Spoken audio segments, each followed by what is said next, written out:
והים רישרוש של המים ורק השמיים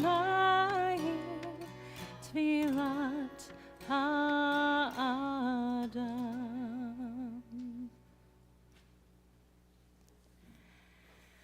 Erev Tov, Chag Sameach, and thank you all for being here with us tonight, and thank you so much to Janet Applefield for being with us to share her story. I would love to invite Rabbi Audrey Berkman to say a few words of introduction for us before we get started. Thank you all for being with us. We were especially hoping that we could bring in a speaker this year when our Anson Religious School would be in session so that our older students could be here. And next week, when we do commemorate Yom HaShoah, was going to fall, the Tuesday of our Hebrew School Tuesday was going to fall during school break. So we scheduled for now, and it's kind of an interesting combination of time in the Jewish calendar, as tonight we enter into the seventh day of Passover, which for some community, well, for all communities is a festival day, and for some communities is the last day. So we enter into that tonight, but with this incredible opportunity, and an increasingly rare opportunity to hear from someone who has lived experience of the catastrophe, which is what the word Shoah means, the catastrophe of the Holocaust. So of course, the Holocaust, we use that word as well as Shoah to refer to the genocide of millions of European Jews, as well as other ethnic, religious, and minority groups by the Nazis during World War II, and we commemorate it with Yom HaShoah. That means literally the day of the catastrophe. So it's the day of remembering the catastrophe. Shoah has become the Hebrew term that we use to describe the systemic mass slaughter of the Holocaust. And you may be wondering, why was this day of commemoration chosen? It was established in Israel in 1952, and it was chosen because the 29th of Nisan, which is the Hebrew date, corresponds to April 19th, 1943, which was the Warsaw Ghetto Uprising, a moment of strength and resistance amid terror and incalculable loss. So we also think of this day, or certainly in Israel as this day developed, as Yom HaShoah u'Gevura, the day of remembering the catastrophe of the Shoah, and Gevura, which is incredible strength. And that is what was shown in the Warsaw Ghetto Uprising, which, as it happens, was now exactly 80 years ago. So we're commemorating a milestone of that. So over time, our people has crafted different rituals and ways to observe Yom HaShoah. You may have experienced some of these. In some places, names of the 6 million are read over many hours and days. Others observe moments of silence. Today, as we observe Yom HaShoah as a community, we're reminded that the Shoah, the 6 million, these terms that we say, and as we get further and further away from this time, although in some ways it's the blink of an eye, right, in human history, how far we are from the Shoah.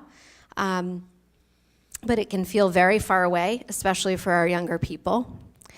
And it is increasingly important that we remember not this massive number, the 6 million, but behind each of it, within that 6 million, embedded in that number, are individual souls, precious lives that endured the unimaginable. And I would definitely recommend, if you have not paid a visit to a place where I used to work, the Museum of Jewish Heritage, a living memorial to the Holocaust in Manhattan, or the U.S. Holocaust Memorial Museum. Both of these places do give you a sense of who were our people, who were these 6 million, and gives them back their names and faces that were really the Nazis attempted to strip from them, that very thing, their individuality. And we, as Jews, those of us in the room who are Jewish, know this, that our primary value is that every human being is created in the image of the divine, and that every human life is an entire universe. And that our tradition teaches if you save one life, it's as if you've saved an entire world, an entire universe. If you destroy one life, it's as if you've destroyed an entire universe. So tonight, we focus on that each of these people had their own story. We are so glad, so blessed to have Janet Applefield here to share her personal story. And I'm also very grateful to the organization Facing History and Ourselves, which is the organization that connected us with Janet Applefield. And as you listen to this story, please remember it is absolutely an obligation to learn and share these stories so that together we may never forget. So before I yield the floor to Janet, just wanted to say a few words of introduction by way of sharing her bio. And she will elaborate much more, but just to give you a little sense of the person sitting before us, Janet Singer Applefield was born Gustawa Singer on June 4th, 1935 in Krakow, Poland, to Amalia and Aloji Singer. She was 4 years old when World War II broke out. Her mother was sent to a concentration camp and her father to the Krakow ghetto. But Janet was hidden through the war and eventually reunited with her father. In March of 1947, they came to the United States, and with her father's love and guidance, she began a new life and learned not to be hateful. Janet went on to earn her master's in social work at Boston University. And as a clinical social worker, she has counseled a wide variety of patients from juvenile offenders convicted of hate crimes to geriatric populations. She currently provides psychotherapy and behavioral management services to patients at nursing homes. And in addition to her counseling career and public speaking engagements such as this, Janet is writing a memoir and making a documentary film chronicling her experiences as a child survivor of the Holocaust. Janet has 3 children and 5 grandchildren and lives just outside of Boston. So with much gratitude, I will turn the floor over to you. Thank you so much. Can everybody hear me in the back? Okay, good. So I speak to thousands of students every year with the hope that it will promote greater awareness and understanding of the dangers of hatred, of prejudice, of any type of discrimination. And it's my hope that each and every one of us will stand up to any type of injustice. So we all know that 6 million Jews were murdered. 1.5 million Jewish children were murdered. Only 11% survived, and I was one of those very lucky children. I was born in Krakow, Poland, and I lived with my mother, father, baby sister in a little town 50 miles south of the city of Krakow. I lived there with a large extended family, grandparents, cousins, aunts, uncles, and I have very warm memories of those first few years of my life because I was the first grandchild in the family, so I was pampered and spoiled. I had an uncle who had a motorcycle with a little sidecar. He used to put me in there, strap me in, take me for rides, take me to the candy store. And by the way, my birth name was not Janet. My birth name was Gustava. And throughout my childhood, my name was changed a couple times. Also, my appearance had a lot to do with my survival because I looked like a typical Aryan child.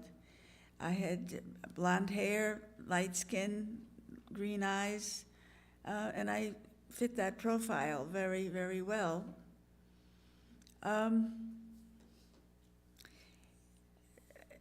My idyllic childhood came to an abrupt end September 1st, 1939.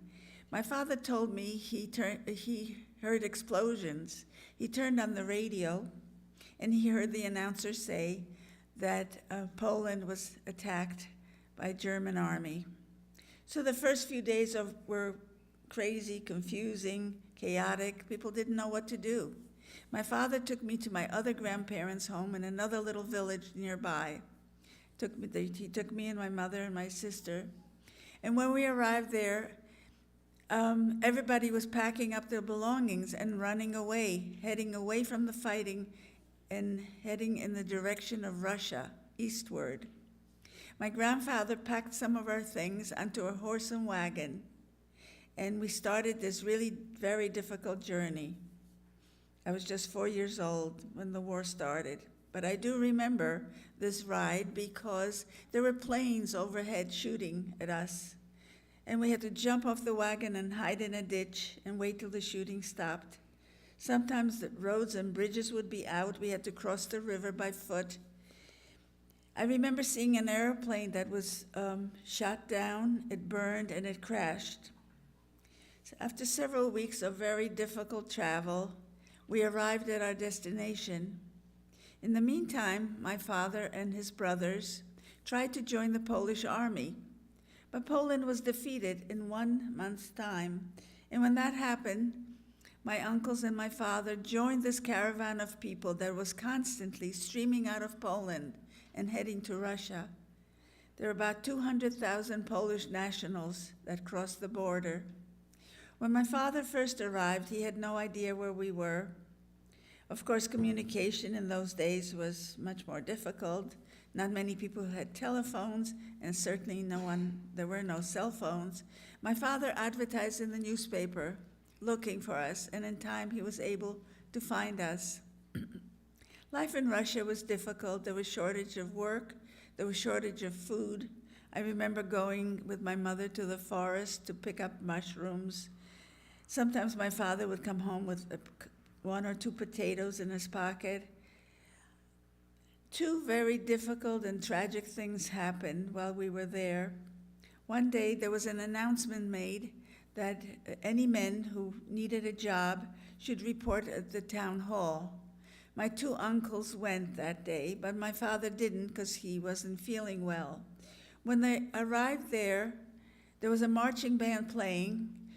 The men were made to sing nationalistic songs, and then they were marched to a nearby ravine, told to undress, and they were shot into the ravine. So that evening we waited for my uncles to come home, but they didn't. The other very tragic thing that happened was that my baby sister got sick. She contracted diphtheria. Of course, today we no longer see that disease because when our children were little, they were vaccinated against this, but in those days there was no vaccine, there was no medical treatment, and my baby sister died. She was just 18 months old. After we were in Russia for maybe a year or so, there was an order issued that all these Polish nationals, in order to be allowed to stay and work, had to take out Russian citizenship. Well, the family was divided. They didn't know what to do. My parents were afraid to do that because they thought once the war would be over, they wouldn't be able to go back to Poland and get their property back. So we returned back to Poland. My grandfather and grandmother and my aunt and uncle stayed. The people who stayed were put onto trains and sent off to Siberia, where they were sent for slave labor. And my grandmother died there. When we arrived back in our town, at first my father was arrested because they said he was a communist because we came from Russia. I remember cooking and baking with my mother every day and bringing my father food to the jail. And in time he was released. All the Jewish people were forced to live in a ghetto. Now, the ghettos in big cities had high cement walls and with barbed wire on top and guarded exits or entrances. This ghetto was open. It didn't have any walls around it. All the Jews were forced to wear armbands to identify themselves as Jews. One time, the Gestapo, the secret police, came to our apartment. They were searching for valuables, money, jewelry, furs, art, anything of value, and they just took whatever they wanted. every day there were roundups of people. Some were sent for slave labor, and others were taken to the local Jewish cemetery. They were made to dig their own graves, and they were shot into the graves. My father heard that the Gestapo was looking for him. So my parents decided we would try to escape. So one night we left the ghetto, we took off our armbands, and we went to the train station. Train stations were notoriously dangerous places because that's where the plainclothes Gestapo would often be. But we managed to take a train to another town where my mother had relatives living. When we arrived there, it was a very similar situation.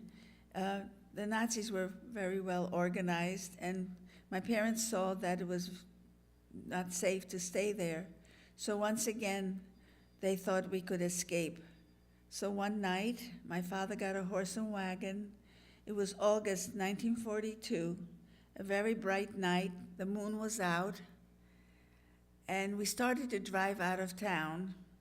We didn't get very far when suddenly, in the distance, we noticed that Polish police was coming. And we got jumped off the wagon, we started to run, and you might wonder, why would we be afraid of the Polish police? Well, there was a division of the Polish police called the Polish Blue Police, and that division of police cooperated and collaborated with the Nazis. So we were scared, and we started to run, and we ended up in these fields where potato plants were growing. We tried to hide, but it was of no use because they found us, they beat us up, and they made us go back. And at that point, my parents realized that there was no place to run or escape or hide. They were desperately trying to find someone who'd be willing to take me and hide me. And they were able to convince a woman, her name was Maria. Maria was a nanny to one of my cousins. They begged Maria to take me, and she agreed. So my parents sat me down and explained I was going to go with Maria, that I should be good, I should listen, and that we would be reunited very soon. So I left with her. In the meantime, there was another order issued that stated that people from that town and all the surrounding towns had 3 days to report at an area outside of Krakow called Wieliczka.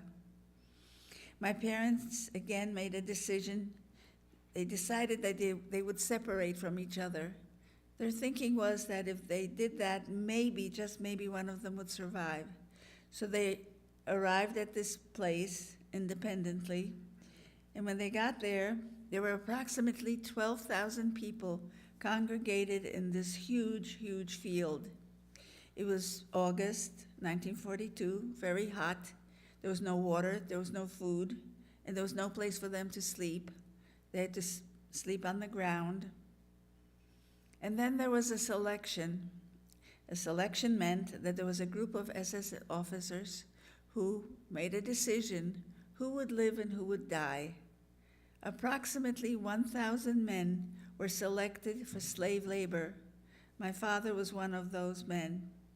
The rest of the people were put into 53 boxcars marked with the letter B. Between 120 and 150 people were put into each boxcar. It was so crowded that they could not lie down or sit down. They had to stand for 5 days, and they were being sent to the concentration camp Bełżec. When the train arrived, the people were taken off the train. Some people were already dead because there was a disinfectant powder on the floor, and when that got wet, it gave off toxic fumes, so some people had already died.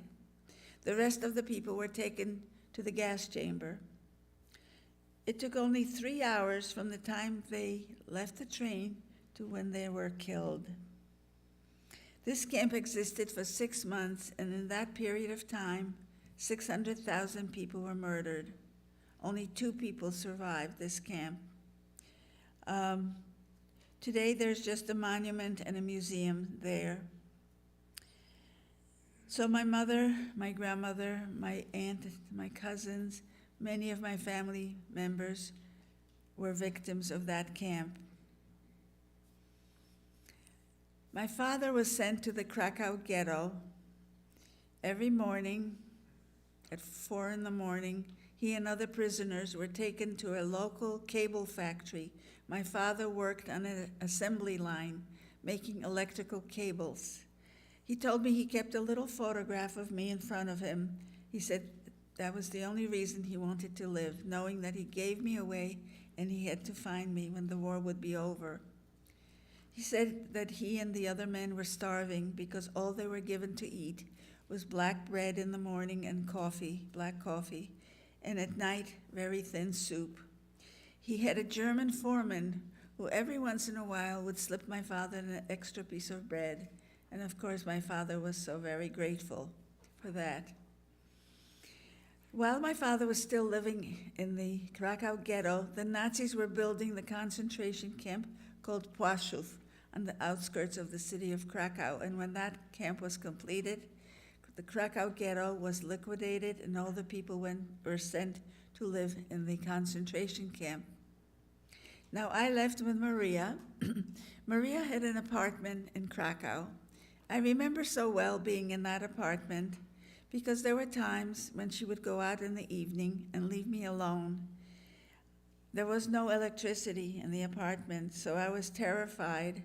I was locked in. I was on the second floor, and I couldn't get out. One day, there was a sharp knock on the door.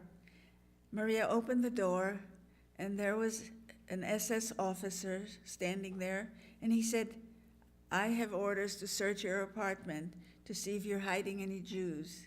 He barged in, he looked under all the furniture, turned some of the furniture over, and he came up to me, held up my braid. He wanted to know who I was. Maria told him that I was her niece. She was taking care of me because her sister was sick. He looked at me with his chilling blue eyes, and he turned around and left. And to this day, I remember what he looked like. He was blonde, he had blue eyes, light complexion. He was wearing shiny black boots that came up to his knees, and I could hear the clicking of his heels as he went down the steps. My father knew that he had to make different arrangements for me because Maria said she could not keep me indefinitely because she was doing something very risky.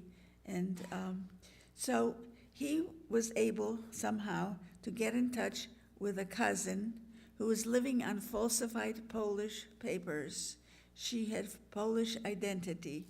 Her Polish name was Halina Wałkowska. So one day, Maria brought me to the ghetto fence, and my care was transferred from Maria to my cousin. My cousin was young, just 19 years old, very confident, very brazen. She was able to obtain a birth certificate from a Catholic priest of a little Polish Catholic girl who died, and I took on her identity. I became her. Her name was Krystyna Antoszkiewicz, and so that was my new name, and my new nickname was Krisha. So I had new name and new identity. As I mentioned, my cousin was very brazen. We used to take the trolley car in the city, and she would always tell me to be quiet, not to speak, not to say a word, because Polish people were forbidden to ride in front of the trolley. They had to sit in the back. The front was reserved for Germans. But because she spoke German fluently and I didn't speak at all, that's why she told me to be quiet. We lived in another little town outside of the city.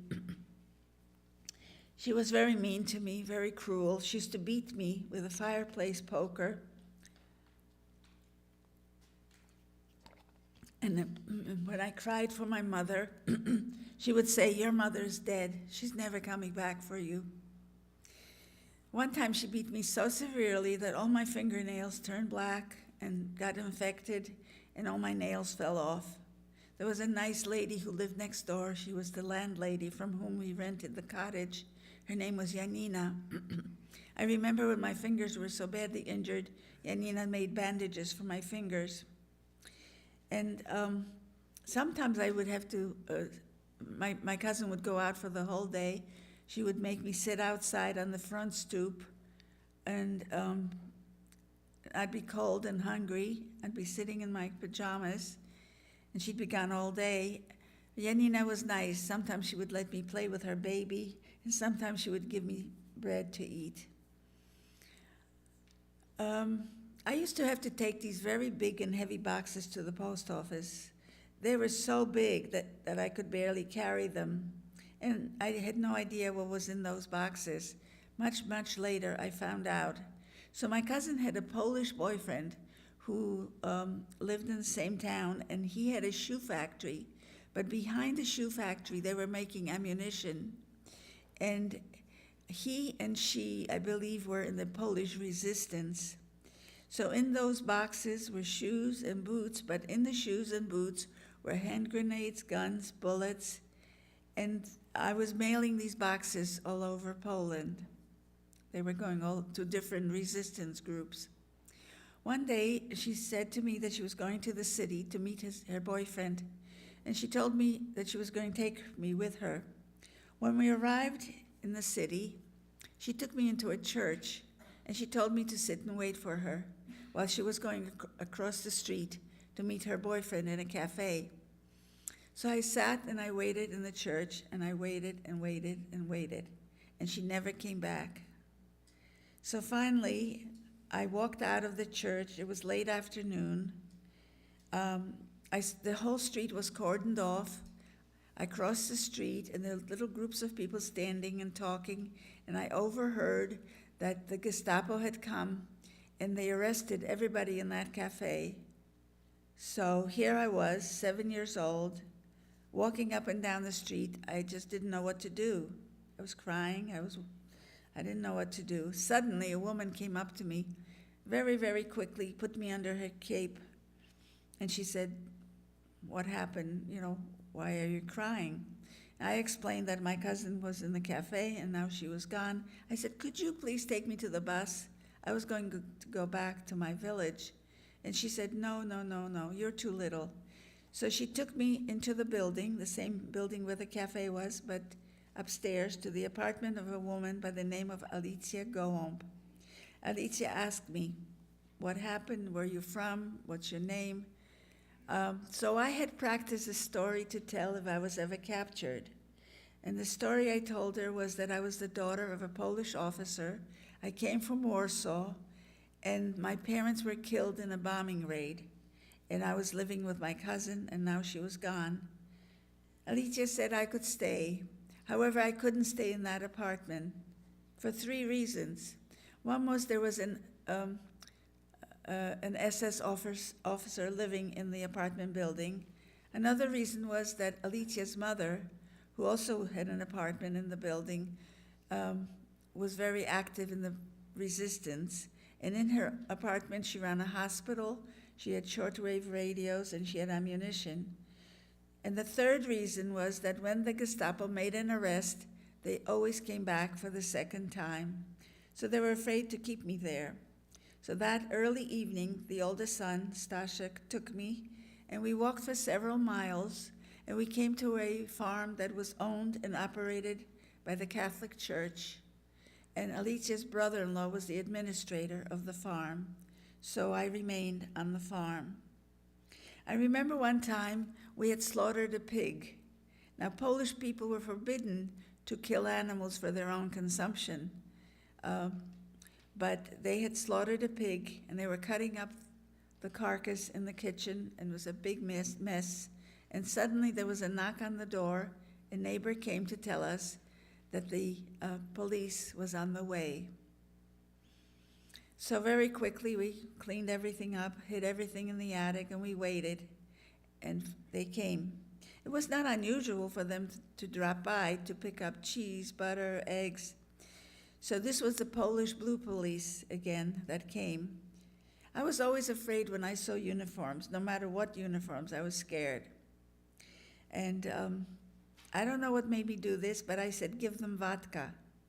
So they went to get the vodka, they served them, and then I started to sing and dance. So they were laughing at me and drinking and I guess amused, and finally they left. My father told me of a situation that he had while in the concentration camp. One night, in the middle of the night, he had to use the bathroom outside. He found a cigarette stub, and he was smoking. A guard saw him and shot him in the face. The bullet lodged under my father's cheekbone and just stopped right there. Of course, he couldn't get any medical treatment, so that had to stay there. So when the Nazis realized that they were losing the war, they wanted to destroy any evidence. So the prisoners in my father's camp had to dig up the very shallow graves all around this camp. There were thousands of bodies buried. So that was my father's job: pull out the bodies, put them in a big mountain, and burn the bodies. He said he couldn't get the smell of the burning flesh and bones out of his nostrils for years. He could smell that. And when that job was completed, the Nazis burned this camp to the ground, and today there's a monument and a museum there. And so the remaining prisoners were sent off to other concentration camps. My father ended up in 3 different camps. Now, I remember when the war was coming to an end, they were fighting all around the farm. And the fighting was so severe, and then we also had to go outside to the bathroom, and it was pretty dangerous. It was decided that we had to leave the farm, so we moved back to Krakow, and we lived in Alicia's apartment. I remember there would be times when there would be air raids in the middle of the night. The siren would sound, and that meant we had to go in the cellar. So we put on our coats, everybody lit a candle, and we walked down to the basement, the cellar. So this was a dirt cellar, dirt floor, and there were benches all around the room. Excuse me. Then we sat there till another siren told us that it was safe to go back upstairs. So when the war ended, my cousin's father found where I was. He came to get me. I didn't want to go with him because I was scared of him, just the way I was scared of his daughter. But the family, they didn't have a right to keep me, so they let me go, even though they were attached to me and I to them. So I left with him, but he didn't keep me very long. He turned me over to a refugee center in Krakow. So you can imagine that the survivors coming out of hiding or out of camps, they were sick, disoriented, they didn't know if their families were alive or dead. They had no money, they had nothing.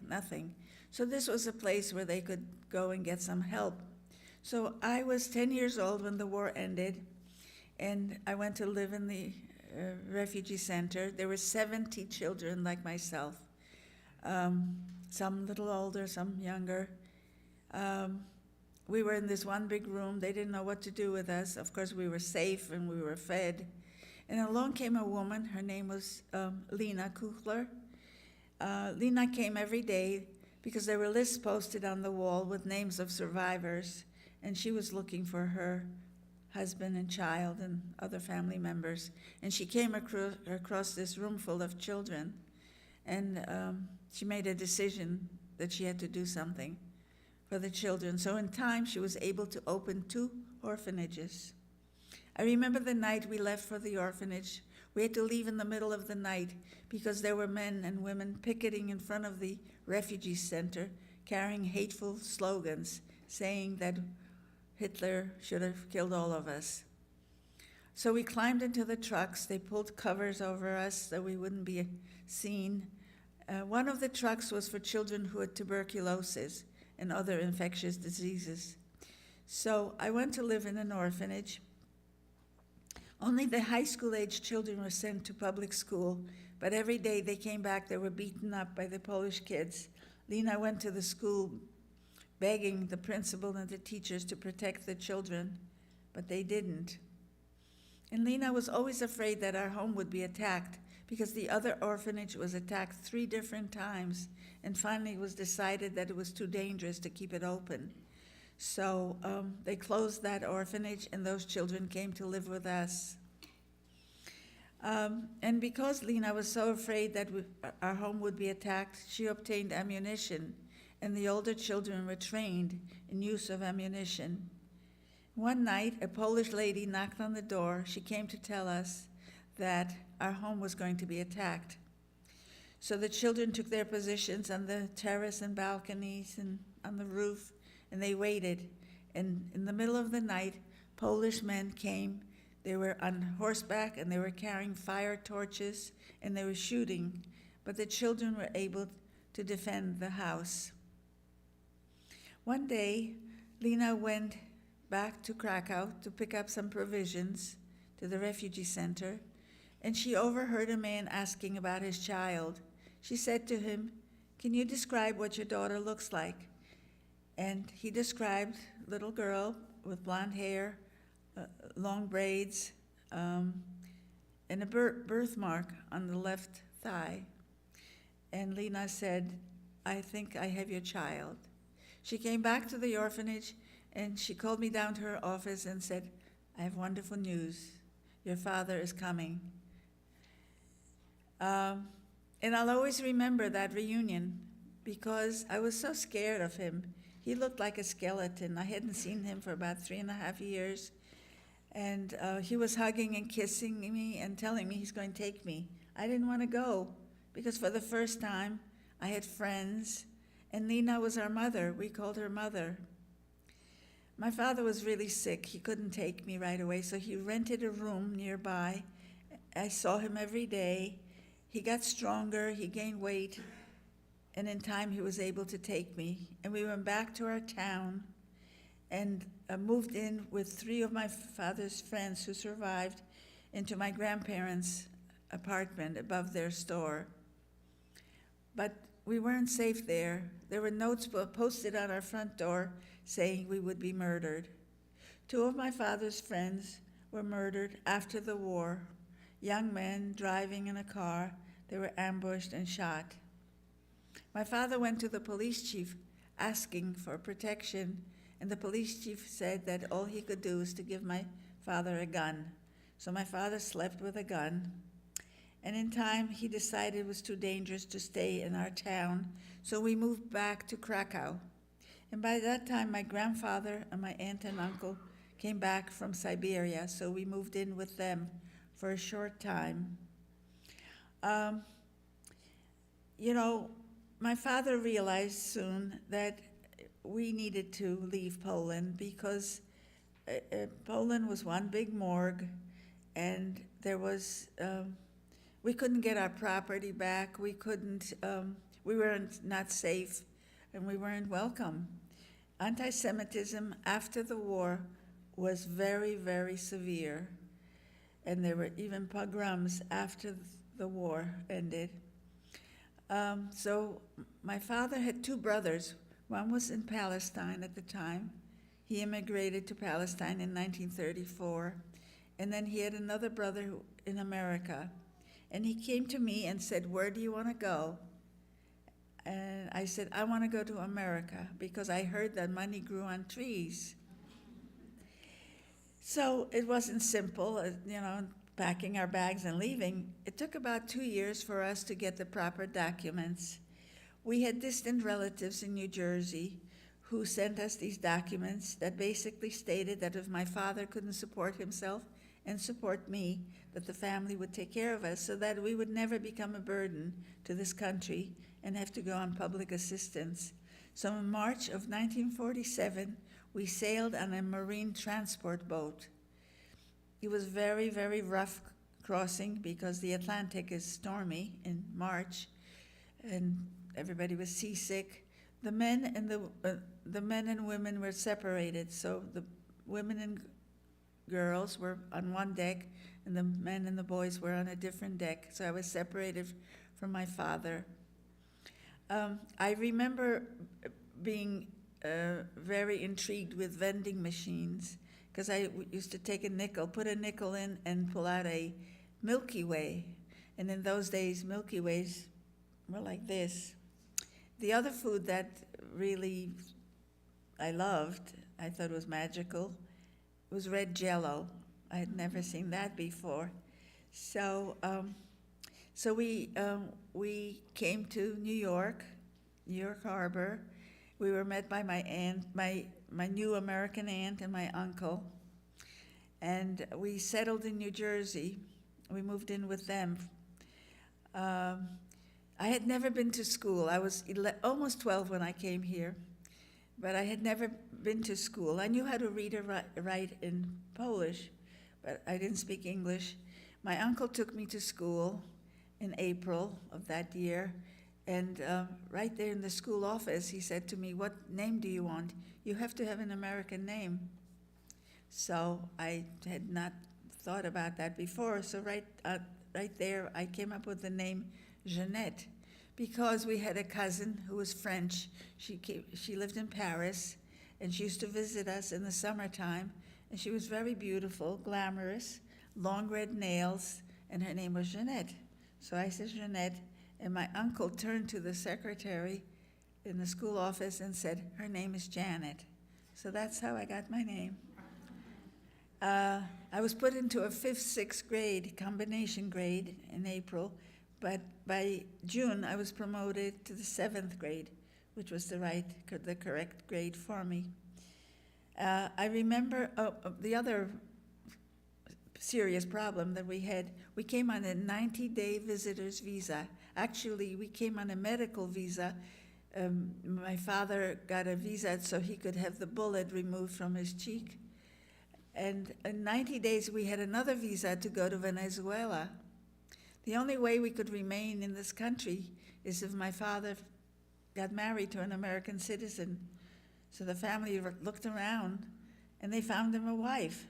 So in that 3-month period, I had a new stepmother, new name, new appearance, new language, new school. Everything was new. Everything was new.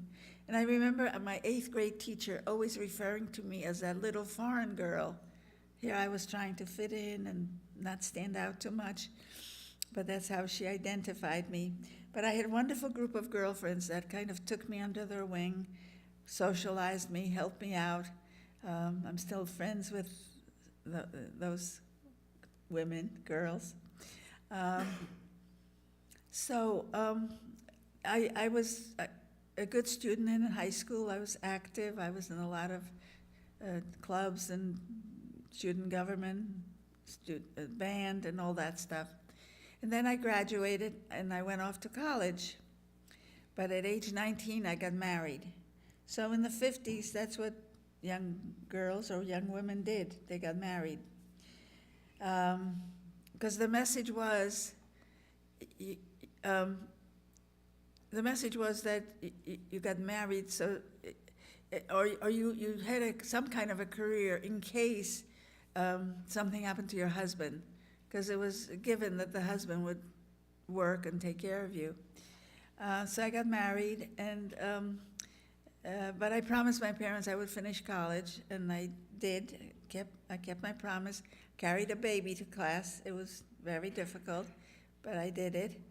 And so I know that when I'm no longer here, I know that my legacy will continue, because my children and grandchildren will continue to tell my story. And when I speak to students, I often ask, how many can tell my story to someone who's never heard me? And, people raise their hands. And because I'm a witness of history, and now that you all have heard me, you all are witnesses. And I've often thought about the people that saved me, because they didn't just save my life, they saved the lives of future generations. And I'm so very grateful to all those people that did something that was so difficult and dangerous, but they listened to their conscience or their heart, and they did what they thought was important to do. So it makes me realize the importance of decisions and choices that we make. And I always urge the students to be mindful of the kind of decisions and choices that they make, because even the smallest acts of kindness have a ripple effect. So I think I will stop now and invite you to ask me questions if you have any. Thank you so much.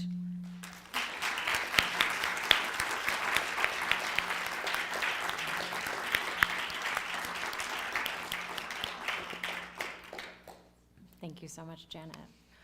So yeah, I have a microphone. So if anybody has questions, I'll take a couple hands just so I know where I'm going. So 1, 2, all right. Anyone else? All right.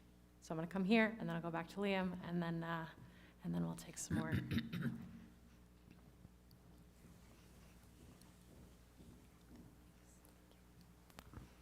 So, is this on? Mm-hmm. Thank you so much for sharing your story. Really powerful and moving and important for all of us to hear. I was wondering about the family on the farm that took you in. Did they ever find out or know that you were Jewish? And have you ever been back to visit them and share, Right. your life with them? They did not know, because I kept it a secret. I don't know if they suspected it, but I never divulged the fact that I was Jewish. I always knew I was Jewish. I always knew that. And I always knew I had to keep a secret. Yeah, I've been back to Poland 4 or 5 times now, and I visit, each time I go, I visit the family. Of course, the parents are gone now. They were just a wonderful family, and the first time I went was in 1984, so many, many years after I had left them. And I just knocked on the door, and they were just so shocked to see me. And they still live in the same place, and nothing changes that much in Poland. People don't move around like we move around in this country. So each time I've been back, I've spoken at the Jewish Museum, at the church where I was abandoned, to the town hall in my town, and a cafe. So I've spoken quite a few times. And my last trip was just last summer. But each time I meet with the family.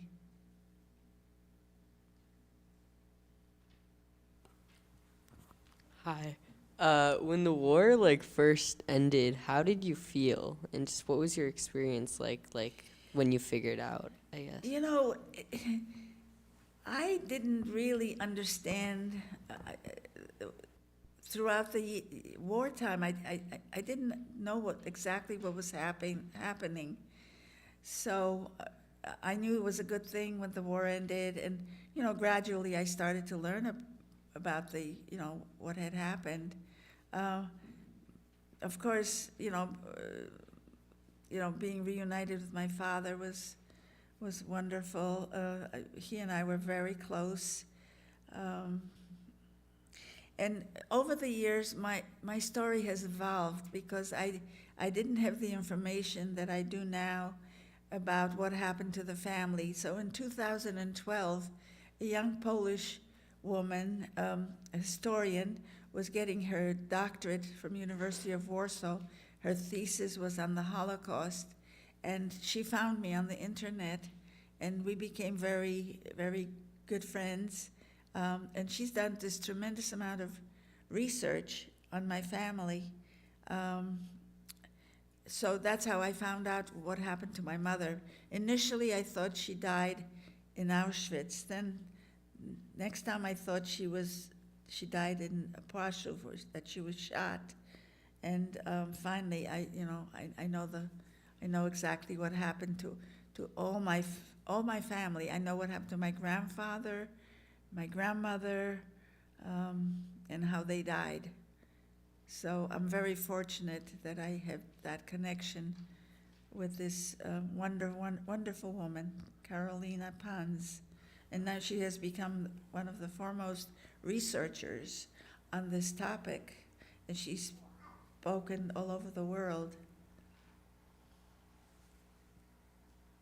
Other questions? I see. I'm going to go here, and then I'm going to go over to Max, and then I'll come up to Spence. Thank you for sharing your very powerful story. How did you feel about your Judaism throughout your experience? I was very uncomfortable being Jewish after the war. I was confused because I was brought up Catholic. I heard Jews were terrible people. It took me, it was a process that I went through, and when I realized that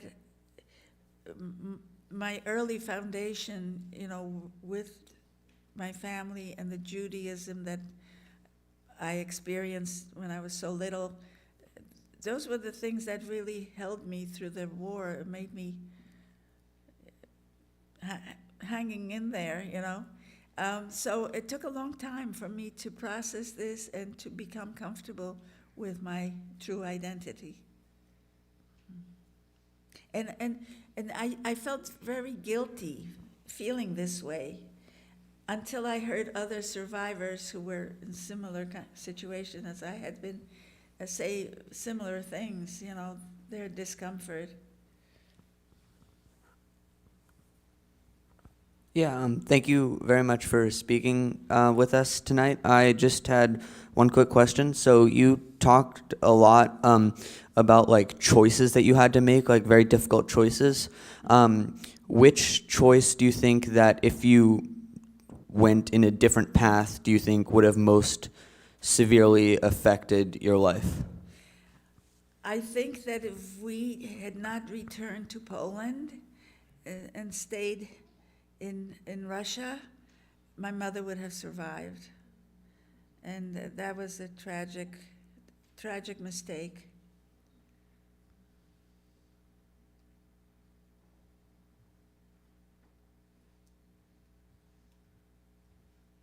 I think we'll have time for one more, two more. And whatever. Okay. Does anybody else have questions after Available. Spence? Go back there to Golda and here. All right, so the two more. Was there another? Okay. So piggybacking on a question from the back of us, did you question God, whether you were feeling Jewish or Catholic or whatever? Right. Did you question God at those ages? How could God be doing this to us Right. or to me? And before you answer that, how do you practice your Judaism now? Are you practicing Reform, conservative, more secular than either of those? Or I'm just curious, if you feel comfortable saying it. Sure. Question God. Where was God? How could this be happening? And question that, questioning human nature, like, why are some people so evil? And I think that's the reason I chose the profession I did. And it's interesting because so many survivors went into the helping professions. What was the second part to your question? How do you practice your Reformed, and yeah. You're welcome.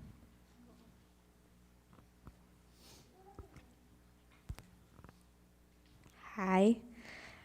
I had a question about what your education was like before you got to America. I was taught at home how to read and write. That was the extent of my education, and simple math. That was it. Okay, and one last. Rock, paper, scissors. All right. Sure, yeah. So you ask, and then you ask, and then you can answer as. Okay. In your bio, you said that you learned not to be hateful, and I was just wondering if you could share any wisdom on how you did that with your life experiences.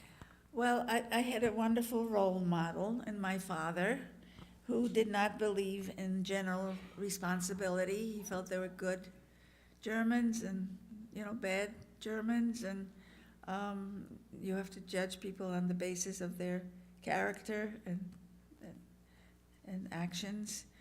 So he was my teacher.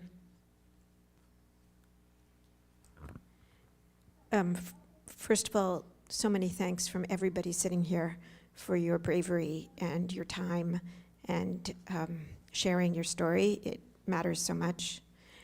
My question is actually very parallel, but after the horrible, terrifying experiences that you went through at such an impressionable age, I wonder how you can trust people. It seems like so many people in your life, or Yeah. so many people, somebody could knock on the door and save your life, or Yeah. not. I don't know. I don't know how to answer that. Maybe that solid foundation that I had.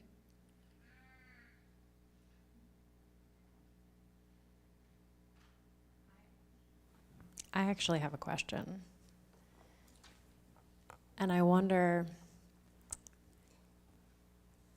given the current political and social climate in which anti-Semitism plays such a role, unfortunately, it's hard to believe that even after everything that you lived through, that so many other people lived through, that so many people died from, that we're still having to confront these really ugly sides of humanity. And so I wonder, for those of us, not just for the kids in the room, but for all of us who are dealing with this in so many different ways,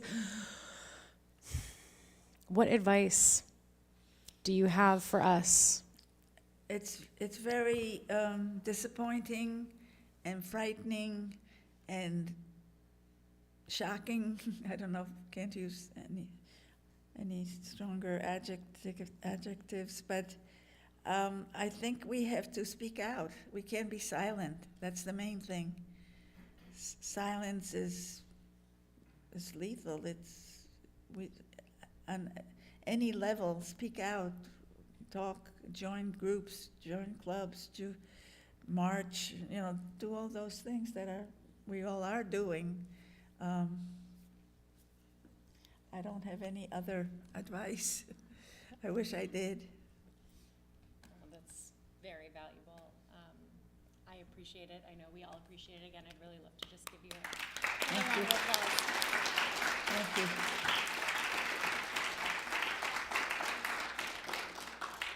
So as we move toward closing our time together this evening, really with Janet's incredible story reverberating in this space, I would also like to take a moment to honor those who were not so lucky, including, I know, many, many, many of your family members, many of our family members. So we'll recite a special El Malei Rachamim prayer, which translates to God full of compassion, and it's on your handout that I passed around the room. It is a prayer asking for comfort and everlasting care of the deceased, and while it's usually recited at funeral services, there are different versions like this one that exist for different moments, and this one in particular written in honor of those who perished in the Holocaust. Again, you can find the words on your handouts, and I will invite everyone who is able to please rise. You don't have to if you don't want to.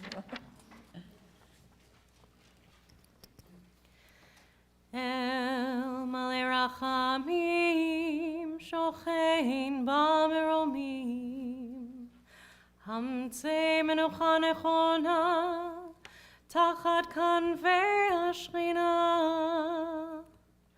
במעלות קדושים וטהורים, כזוהר רקיע מזהירים את נשמת 6,000,000 אחינו ואחותינו שנהרגו על קדושת השם.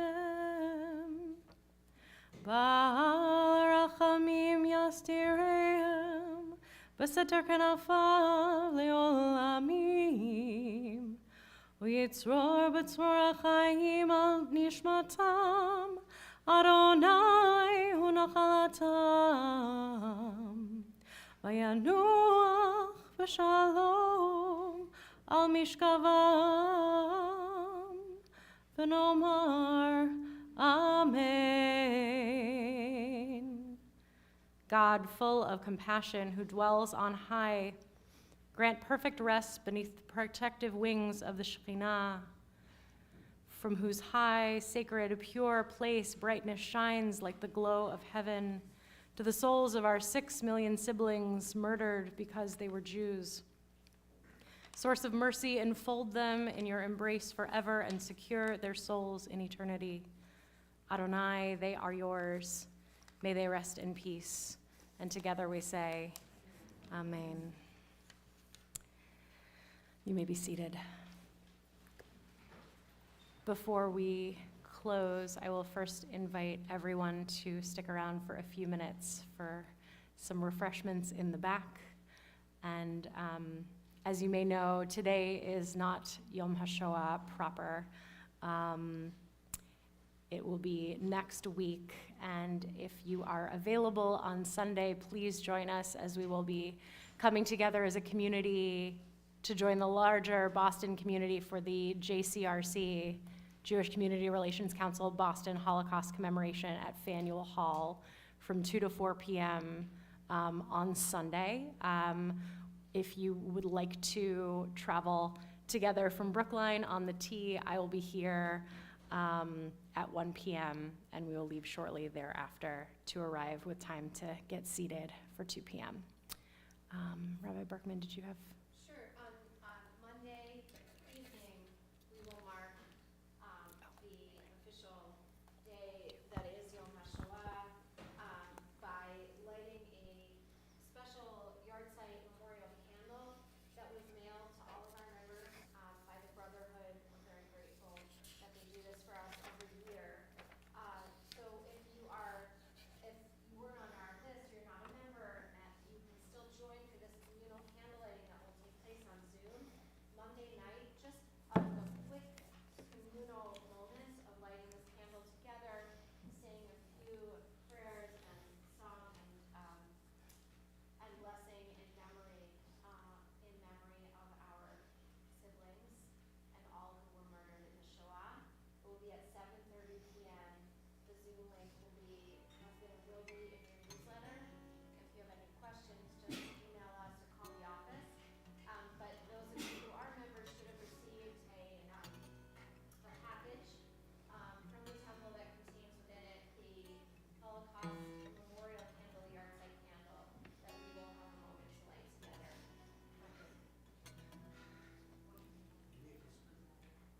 Yes. There is, thank you, Spence. There is, as I said earlier, we're living in it's an interesting moment in the Jewish calendar because as we're having this incredible moment, we're also right now moving into the 7th day of Passover, which is a festival day.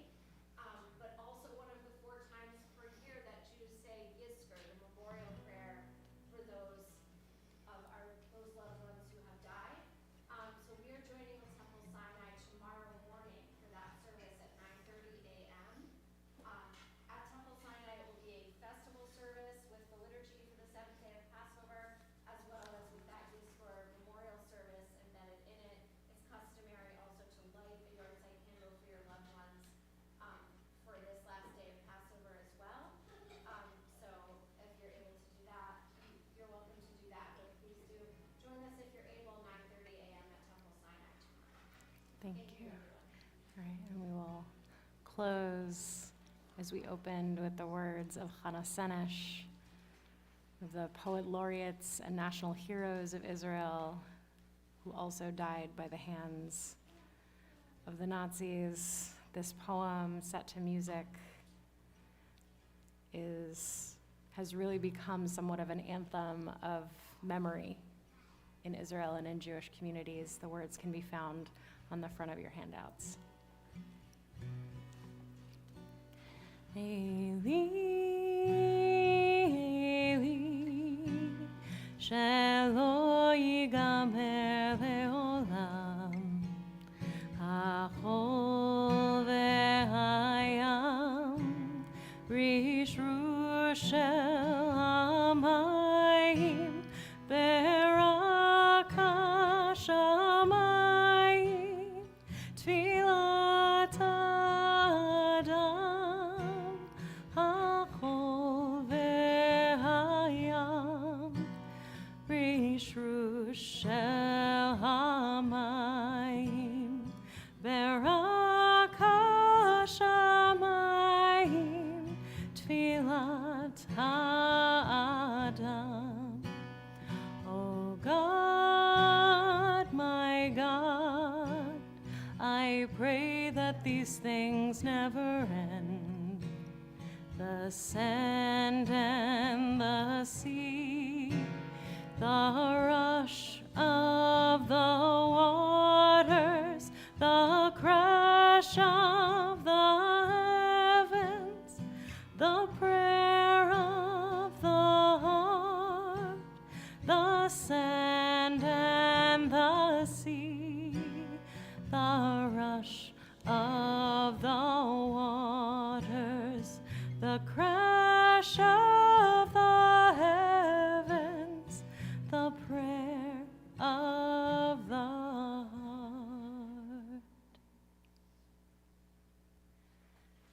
Thank you again, Janet. Chag Sameach and Erev Tov to all of you. Thank you so much for being here.